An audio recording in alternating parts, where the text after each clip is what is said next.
तुमच्या देखील किचन मध्ये झुरळ तुम्हाला त्रास देत आहे, वाळवी तुमच्या घरातील फर्निचर खराब करते, ढेकूळ तुम्हाला रात्रीचे झोपून देत नाहीयेत, डोंट वरी, तुमच्या घराभोवताली हेल्थी एन्व्हायरमेंट ठेवण्यासाठी A1 star pest control expert तुमची मदत करेल। आजच इन्स्पेक्शन किंवा सजेशन साठी आम्हाला कॉल करा। A1 star pest control services. नमस्कार, मी प्रणाली भोसले माझे कोकणच्या प्राइम टाइम बुलेटिन मध्ये आपल्या सर्वांचं मनपूर्वक स्वागत करते। बुलेटिनला सुरुवात करण्याआधी पाहूयात हेडलाईन्स। कुडाळमध्ये उभाठा महायुतीचे कार्यकर्ते भिडले, सूचकाला अडवल्यावरून जोरदार बाचाबाची। उमेदवारी न मिळाल्याने काही राजकारण्यांची बंडखोरी, तर एका पक्षाचा आमदार लढणार दुसऱ्याच चिन्हावर। विधानसभा निवडणुकीसाठी उमेदवारी अर्ज दाखल। रायगड जिल्ह्यातील भात कापणीच्या कामाला आला वेग, भात कापणी दरम्यान ग्रामीण भागात आजही वळले जातात बंद। आणि नायजेरियन्सच्या ड्रग्ज पार्टीवर छापा, 26,77,000चे MD हस्तगत, खारघर पोलिसात 20 नायजेरियनवर गुन्हा दाखल। पाहुयात सविस्तर वृत्त। विधानसभा उमेदवार अर्ज छाननी प्रक्रिया शांतपणे सुरू असतानाच कुडाळ मालवण विधानसभा मतदारसंघाच्या निवडणूक निर्णय अधिकाऱ्यांच्या कार्यालयाखाली तहसीलदार कार्यालयाच्या मुख्य गेटवर प्रांत अधिकारी कार्यालयाकडे जाणाऱ्या जिन्याच्या लगतच महायुती आणि शिवसेना उद्धव बाळासाहेब ठाकरे पक्षाचे कार्यकर्ते एकमेकांना भिडले।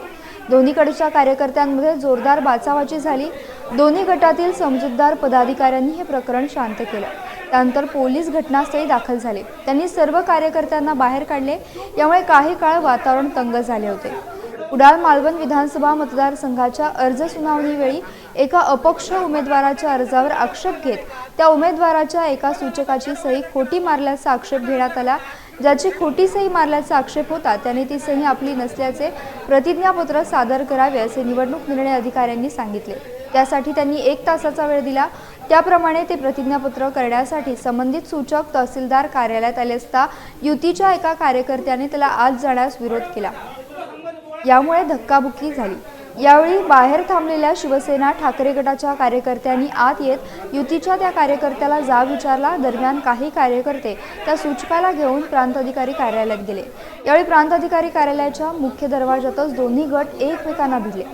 यावेळी सुरुवातीला तिथे कोणी पोलीस सुद्धा नव्हते। काही वेळानं पोलीस आले। मोठा आरडाओरडा ऐकून निवडणूक निर्णय अधिकारी ऐश्वर्या काळुशे देखील आपले चेंबर सोडून त्या ठिकाणी तातडीने आल्या। दरम्यान पोलिसांनी सर्वांना बाहेर काढले। त्यानंतर मात्र तहसीलदार कार्यालयाच्या प्रवेशद्वारावर कडेकोट पोलीस बंदोबस्त ठेवण्यात आला। रत्नागिरी जिल्ह्यातल्या चिपळूण संगमेश्वर मतदारसंघातील महाविकास आघाडीचे उमेदवार प्रशांत यादव यांचे काम उल्लेखनीय आहे। त्यांचे काम पाहून अनेक जण त्यांना पाठिंबा देतात। चिपळूण तालुका बौद्धजन हित संरक्षण समिती चिपळूण, चिपळूण तालुका बौद्धजन पंचायत समिती, चिपळूण तालुका बौद्ध महासभा यांनी महाविकास आघाडीचे उमेदवार प्रशांत यादव यांना पाठिंबा दर्शवलाय। होणारी विधानसभा जी आहे त्या विधानसभेचे उमेदवार यादव साहेब आहेत। तुम्हाला सगळ्यांनाच माहिती आहे की भारतीय संविधान खिळखिळीत करण्याचं जे हे BJP सरकार आहे त्याला आपल्याला खाली घेतलं किंवा महाराष्ट्रात आघाडीचं सरकार येणं गरजेचं आहे। तसेच तालुक्याचे अध्यक्ष काँग्रेसचे जगदीश शाह, जिल्हाध्यक्ष सन्माननीय विभावरी जाधव, आमच्या सेलचे जिल्हाध्यक्ष सन्माननीय मयंक कदम, माझे मित्र ज्यांना मी 2019ला एका बैठकीमध्ये भेट दिली त्याचे सचिन जाधव, आणि मी मुद्दाम झोपडाचं नाव उशिरा काढून घेत आहे कारण ज्या या सर्व रिंगणामध्ये त्यांचं मास्टर माइंड आहे आणि उद्याच्या विजयाच्या ज्या खऱ्या कार्यकर्ते 266 रत्नागिरी विधानसभा मतदारसंघातून उदय बने यांनी आपला उमेदवारी अर्ज दाखल केलाय। उदय बने हे 40 वर्ष निष्ठावंत शिवसैनिक म्हणून काम करत आहेत। उदय बने हे शिवसेना उद्धव बाळासाहेब ठाकरे पक्षाकडून रत्नागिरी विधानसभेकरिता इच्छुक होते, परंतु भाजपमधून शिवसेना बाळासाहेब ठाकरे पक्षात प्रवेश केलेल्या सुरेंद्र उर्फ बाळ माने यांना महाविकास आघाडीकडून उमेदवारी देण्यात आली। यामुळे अनेक जण नाराज झाल्याचं पाहायला मिळालं। उदय बने यांनी बंडखोरी करत प्रांत कार्यालयात अपक्ष उमेदवारी अर्ज दाखल केलाय। ऐन निवडणुकीच्या तोंडावर उद्धव बाळासाहेब ठाकरे पक्षाला रत्नागिरीत धक्का बसलाय। रत्नागिरी जिल्ह्याचे माजी समाज कल्याण सभापती परशुराम कदम यांनी आपल्या शेकडो कार्यकर्त्यांसह राज्याचे उद्योगमंत्री आणि रत्नागिरीचे पालकमंत्री उदय सामंत यांच्या उपस्थितीत शिवसेना शिंदे गटात पक्षप्रवेश केला। यावेळी आगामी काळात आपण पूर्ण ताकदीनिशी शिवसेना पक्षाचे प्रामाणिकपणे काम करणार असल्याची ग्वाही परशुराम कदम यांनी दिली आहे। कदम यांनी शिवसेनेत पक्षप्रवेश करताच पालकमंत्री उदय सामंत यांनी त्यांच्या खांद्यावर युवा सेनेच्या कोकण विस्तारक पदाची जबाबदारी दिली आहे। परशुराम कदमने अतिशय चांगल्या पद्धतीने जिल्हा परिषद सदस्य म्हणून काम केलं होतं, सभापती म्हणून देखील काम केलं होतं। राजकारणामध्ये काही अनेक टप्पे असे असतात की ज्याच्यामध्ये काही घटना घडत असतात, काही समज गैरसमज होत असतात आणि स्वतःचा माणूस हा लांब जात असतो। आणि म्हणून मी असेन, तालुका प्रमुख बाबूशेठ माप असतील, मुन्ना देसाई असतील, निमेश नायर असतील, विजय खेडेकर जी असतील, सुरेश मयेकर असतील, यांच्या अतिशय जवळचा एक मित्र आमच्या सोबत नव्हता ही आमच्या मनामध्ये खंत होती। परंतु आम्हाला आज मनापासूनचा आनंद आहे की परशुराम कदम यांनी शिंदे साहेबांचं नेतृत्व स्वीकारून वंदनीय बाळासाहेबांचा विचार पुढे नेण्यासाठी आणि दिघे साहेबांच्या स्मृतीला अभिवादन करण्यासाठी आज शिवसेनेमध्ये प्रवेश करण्याचा निर्णय घेतला आहे। त्यांचं मी मनपूर्वक स्वागत करतो। रायगड जिल्ह्यातील पेणमध्ये मतदारांचा प्रचंड प्रतिसाद आहे।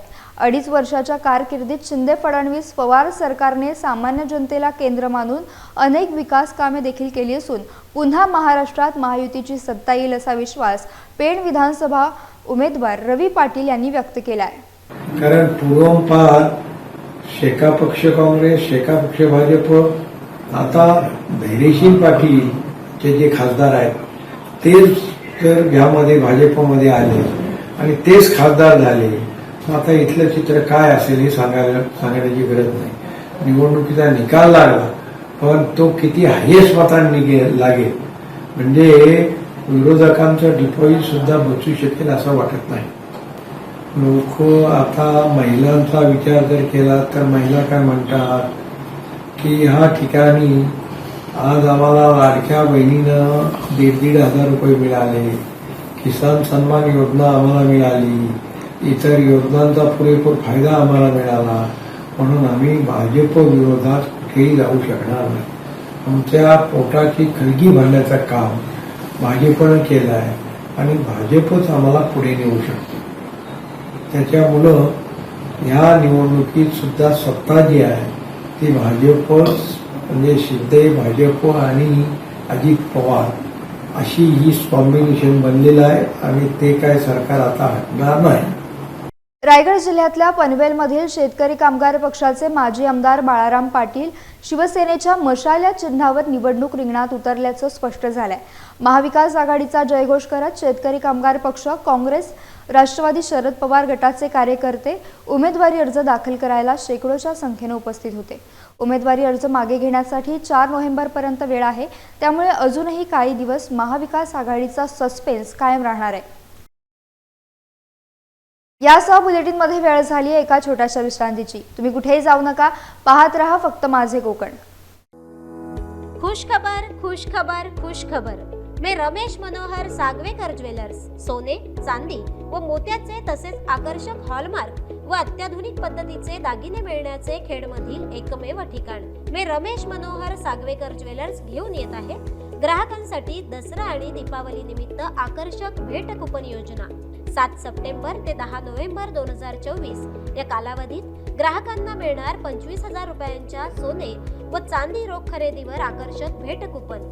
प्रथम विजेत्यास 2 व्हीलर तर वॉशिंग मशीन AC सह इतर 101 भेट वस्तूंची लयलूट खास दसरा आणि दीपावली निमित्त। मग वाट कसली पाहताय? आजच आपल्या ज्वेलर्सला भेट द्या। आमचा पत्ता सोनाराळी, तालुका खेड, जिल्हा रत्नागिरी, तसेच पोलादपूर बाजारपेठ, मारुती मंदिर शेजारी, तालुका पोलादपूर, जिल्हा रायगड। अधिक माहितीसाठी आजच संपर्क करा। संपर्क क्रमांक 92 70 28 43 23 आणि 77 41 08 93 15। विश्रांतीनंतर माझे कोकणमध्ये पुन्हा एकदा स्वागत। शेतकरी कामगार पक्षाचे तरुण नेतृत्व प्रीतम जनार्दन म्हात्रे यांनी जोरदार शक्ती प्रदर्शन करून आपला उमेदवारी अर्ज जासई येथे दिवंगत लोकनेते दिबा पाटील यांच्या स्मारकाला वंदन करून दाखल केला। यावेळी हजारोंच्या संख्येने उरण विधानसभा क्षेत्रातील महाविकास आघाडीचे कार्यकर्ते त्यांना शुभेच्छा देण्यासाठी जासई येथे जमले होते। 190 उरण विधानसभा क्षेत्रात आतापर्यंत प्रमुख लढत लढणाऱ्यांमध्ये माजी आमदार महाविकास आघाडीचे उमेदवार मनोहर भोईर, विद्यमान आमदार महेश बालदी आणि शेतकरी कामगार पक्षाच्या वतीने महाविकास आघाडीचे अधिकृत उमेदवार प्रीतम म्हात्रे हे निवडणूक रिंगणात आहेत। यामध्ये येत्या 3 तारखेला नक्की महाविकास आघाडीचा उमेदवार कोण आणि आपली निशाणी नेमकी कोणती असणार याबाबत कार्यकर्त्यांना त्यांनी संबोधित केले। प्रीतम म्हणे मी एअरपोर्टला गेल्या 2-2.5 महिन्यात 43 जणांना कामाला लावलं मुंबई एअरपोर्टला। माझा मानस 5,000 जणांना मी नोकऱ्या देणार काही पद नसताना। त्यांनी काय सांगितलंय, प्रीतम मात्र मी आताच 43 लावल्यात, मी म्हणे रोज 43 नोकऱ्या लावतो। आता 43 × 30 केलं तर किती 1300 नोकऱ्या होतात। म्हणजे यांनी 5 वर्षात 6,500 नोकऱ्या लावल्या का? मला सांगा ना। ज्या गावात जातोय तिथे कोण ताई भेटते, दादा भेटते, सांगतात मला दादा माझ्या हाताला काम दे, नोकरीला लावून। कोणाचे आई वडील भेटतात ते सांगतात दादा आमच्या या मुलांना कुठेतरी कामाला लावा। मग मी बेरोजगारीचा प्रश्न घेऊन का उभा राहिलो? एअरपोर्ट चालू कधी होणार आहे? एअरपोर्ट चालू होणार आहे अजून 5-6 महिने बाकी आहेत। तुमच्यात धमक होती तर माझ्यासारख्या 1 वर्षापूर्वी एअरपोर्टचं प्रशिक्षण सुरुवात करायची होती का? तुमच्या धमक नाही। अहो तुम्ही काय करता, जे आता सगळे पक्ष प्रवेश करते झालेत ना त्यांना दम देऊन कामावरनं काढलेत। उदाहरण देतो, सोनारी गावच्या दोघांना काढलेत। म्हणजे तुम्ही नोकरीला लावून पैसे घेऊन लावले, त्यांनाच पोटावर त्यांच्या पाय देतात, त्यांच्या जमिनी गेल्यात आणि हा प्रीतम म्हात्रे त्यांच्या पोटाला आधार देण्याचं काम करतो। हे देखील रायगड जिल्ह्यातल्या अलिबाग, मुरुड, रोहा मतदारसंघाचे शिवसेना उद्धव बाळासाहेब ठाकरे पक्षाचे जिल्हाप्रमुख सुरेंद्र म्हात्रे यांनी आपला उमेदवारी अर्ज दाखल केला। शिवसेना शहर शाखेपासून शिवसैनिकांनी घोषणाबाजी करत प्रांत कार्यालय गाठले। म्हात्रे यांनी आपला अर्ज निवडणूक निर्णय अधिकारी मुकेश चव्हाण यांच्याकडे सुपूर्द केला। यावेळी माजी मंत्री दिवाकर रावते, प्रशांत मिसाळ, शंकर गुरव उपस्थित होते। पक्षप्रमुख आदरणीय उद्धवजी साहेबांनी ठाकरे साहेबांनी एबी फॉर्म दिला आणि आज आम्ही अर्ज दाखल केला। हा अलिबाग विधानसभा मतदारसंघ हा मागच्या वेळेला शिवसेनेचा निवडून आले, आमदार निवडून आले। त्या आमदारांनी जरी गद्दारी केलेली असली तरी जो मतदार आहे तो मातोश्रीच्या पाठीशी आहे किंवा शिवसेनेच्या पाठीशी आहे। आणि हा बाळासाहेबांच्या विचाराने किंवा उद्धवजींच्या विचाराने तयार झालेला कार्यकर्ता मतदार हा नक्कीच ज्या वेळेला पण आमच्या बरोबर राहील ह्याची आम्हाला खात्री आहे। आणि त्याच्यामुळे काल एबी फॉर्म दिला आणि आज अर्ज दाखल केला। मी जो अर्ज दाखल केलेला आहे तो महाविकास आघाडीतर्फे अधिकृत एबी फॉर्म लागूनच अर्ज दाखल केला। तर आपण बघितलं काल मला जो एबी फॉर्म दिला आणि त्याच्यामुळे जी काय बोलणी झाली असेल ती वरिष्ठ पातळीवर झाली असेल, त्याच्यात मग शिवसेनेचे नेते असतील, काँग्रेसचे नेते असतील, एखाद्या वेळी शेतकरी कामगार पक्षाचे पण नेते असेल, पण मला जी उद्धवजींनी हा दिलेला आम्हाला एबी फॉर्म आहे आणि त्याच्यामुळे उद्धवजींनी जो मला उमेदवारी अर्ज दाखल करायला जाईल तो 100% अधिकृत आहे, त्याच्यात काय वाद नाही। रायगड जिल्ह्यातल्या श्रीवर्धन विधानसभा मतदारसंघातून मोहम्मद कासिम बुरहानुद्दीन सोलकर यांनी बहुजन मुक्ती पार्टी यांच्याकडून निवडणूक अधिकारी महेश पाटील यांच्याकडे अर्ज दाखल केला आहे। यावेळी ॲडव्होकेट यशवंत गंगावणे, डॉक्टर आदेश घोणे, ॲडव्होकेट शशिकांत पवार, मौलाना रिदवान जलगावकर, अमरनाथ गाडे, प्रदीप ठोंबरे, सुधीर शिंदे, मुश्ताक दांडेकर, ॲडव्होकेट राकेश मोरे, अब्रारभाई उपस्थित होते। आज श्रीवर्धन मतदारसंघातून मला त्यांच्यातर्फे उमेदवारी भेटली तर मी त्यांचा आभारी आहे। साथियो, ज्या राज्याची निवडणूक घोषित गेलेली आहे तो महाराष्ट्र राज्य छत्रपती शिवरायांच्या विचारांचा राज्य आहे आणि याच राज्यामध्ये छत्रपती शिवाजी महाराजांनी 18 बलुतेदारांना 18 पकड जातीला घेऊन स्वराज्याची स्थापना केली। परंतु आज मी या छत्रपतीच्या विचारांना घेऊन आणि त्याचसोबत फुले शाहू आंबेडकरी विचारांना घेऊन या मतदारसंघामध्ये मी उमेदवार म्हणून मला नेमल्या गेला आहे। परंतु आजच्या मी या प्रेसच्या माध्यमातून सर्व जनतेशी आवाहन करतो की येणाऱ्या निवडणुकीमध्ये मला बहुमताने विजय कराल अशी मी आशा ठेवतो.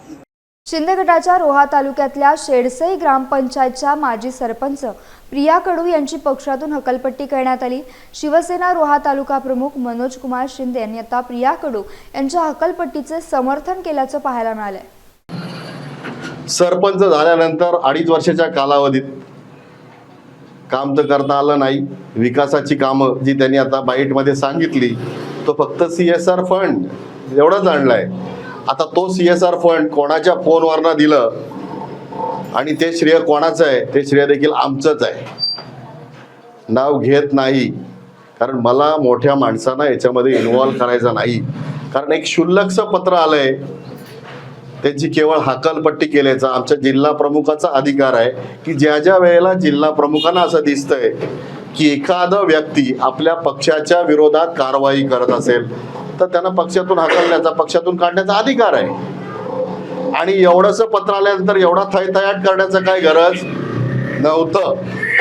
कारण गेले 2 वर्ष ह्या ताई, परत एकदा बोलतोय, गेले 2 वर्ष ह्या ताई कुठल्याही पक्षाच्या कार्यालयात, कोणत्याही कार्यक्रमाला, कोणत्याही मीटिंगला, कोणत्याही समारंभाला कुठे उपस्थित नव्हत्या. रायगड जिल्ह्यात सध्या भात कापणीच्या कामाला वेग आलाय. भात कापणी केल्यानंतर त्याचे भारे बांधले जातात. हे भारे बांधण्यासाठी बंध वापरले जातात. आता रेडीमेड बंध बाजारात मिळतात, परंतु या रेडीमेडच्या जमान्यात भाताच्या पेंढ्यांपासून तयार केले जाणारे बंध मजबूत असतात. आजही या बंधांना चांगली मागणी आहे. असं असलं तरी अशा प्रकारचे बंध तयार करणे ही एक कला आहे. असे लोक आता खूपच कमी राहिलेत. ग्रामीण भागात आजही सकाळच्या सुमारास अशा प्रकारचे बंध वळणारे वयोवृद्ध नागरिक घराच्या अंगणात पाहायला मिळतात. एका हंगामात एक व्यक्ती 700 ते 1000 बंध तयार करतो. यासह बुलेटिनमध्ये वेळ झाली एका छोट्याशा विश्रांतीची. तुम्ही कुठेही जाऊ नका, पाहत राहा फक्त माझे कोकण. मे गांधी क्लॉथ स्टोअर्स, मे गांधी एंटरप्राइजेस आणि गांधी क्रिएशन्स घेऊन येत आहे दसरा दिवाळी निमित्त भरघोस सूट. नवीन स्टॉक उपलब्ध. Shooting, shirting, sari, dress material, hosiery, bedsheet, चादर तर अत्याधुनिक पद्धतीच्या नाविन्यपूर्ण साड्या. बनारस, चंद्रकोर Paithani, Calcutta, linen, cotton silk आणि विविध डिझायनर साड्या. तर गांधी क्रिएशन्स मध्ये shirts, pants, T shirts, jeans, suits, sherwani, jackets, track pant, trousers, belts, wallets या सर्व गोष्टी उपलब्ध. आमचा पत्ता बाजारपेठ, खेड. विश्रांतीनंतर प्राईम टाइम बुलेटिनमध्ये आपलं स्वागत. दिवाळीच्या पार्श्वभूमीवर रत्नागिरीतील बाजारपेठा आता विविध साहित्य, आकाशकंदील, रांगोळी, तोरणे, पाना फुलांच्या लाइटिंगच्या माळा इत्यादी वस्तूंनी हाऊसफुल झाल्या. जिल्ह्यातील विविध भागातील नागरिक मोठ्या संख्येनं रत्नागिरीतील बाजारपेठेत खरेदीसाठी येत असतात. ग्राहकांचा मोठा उत्साह रत्नागिरीच्या बाजारपेठांमधून दिसून येतोय. रायगड जिल्ह्यातल्या रोहा तालुक्यातील महिला उद्योजकांना प्रोत्साहन देत त्यांनी उत्पादित केलेल्या वस्तूंचे प्रदर्शन आणि विक्री करण्यासाठी भव्य प्रदर्शन आयोजित करण्यात आले होते. स्पंदन संस्थेच्या माध्यमातून आयोजित महिला उत्कर्ष मेळाव्याला शहरासह ग्रामीण भागातून उत्स्फूर्त प्रतिसाद लाभला. शनिवारी 26 ऑक्टोबर ते 28 ऑक्टोबर या कालावधीत भाटे सार्वजनिक वाचनालयाच्या सभागृहात भव्य प्रदर्शन आणि विक्री मेळाव्याचे आयोजन करण्यात आले होते. प्रदर्शनात 41 स्टॉल होते. त्यात महिलांनी तयार केलेल्या आकर्षक मेणबत्त्या, पणत्या, इमिटेशन ज्वेलरी, शोपीस, बॅग, विविध प्रकारचे भाजणी पीठ, साड्या, ड्रेस मटेरियल, शोभिवंत वस्तू यांसह विविध वस्तूंची मोठ्या प्रमाणात विक्री झाली. या मेळाव्यातून तब्बल 8 लाख रुपयांची उलाढाल झाल्याची माहिती आहे. व्यावसायिक महिलांना आर्थिक प्रोत्साहन देण्यासाठी या मेळाव्याचे आयोजन करण्यात आले होते.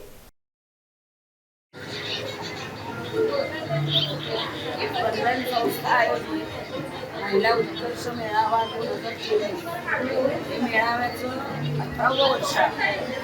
गेली 18 वर्ष महिला बचत गट, रोहा तालुक्यातील महिला बचत गट आणि छोट्या व्यावसायिक ज्या घरी व्यवसाय करतात अशा महिलांना एक आर्थिक स्थैर्य यावं यासाठी खरं या महिला उत्कर्ष मेळाव्याची आम्ही सुरुवात केली. पण खूप प्रयत्न करून पहिल्या वेळेला आम्ही 30 बचत गट या मेळाव्यामध्ये आणण्यात यशस्वी झालो होतो. त्यावेळेला आम्ही 2 महिने मेहनत केली होती, पण आज आम्ही ॲड टाकल्यानंतर लगेच दुसऱ्या तिसऱ्या दिवशी आमचे सगळे स्टॉल फुल होतात. खूप वेगवेगळ्या प्रकारच्या गोष्टी या मेळाव्यामध्ये पाहायला मिळतात. याच्यातूनच महिलांची कल्पकता आणि महिलांची उद्योजकता कशा प्रकारे आज वाढीस लागलेली आहे याचं आपल्याला अनुभव येतो.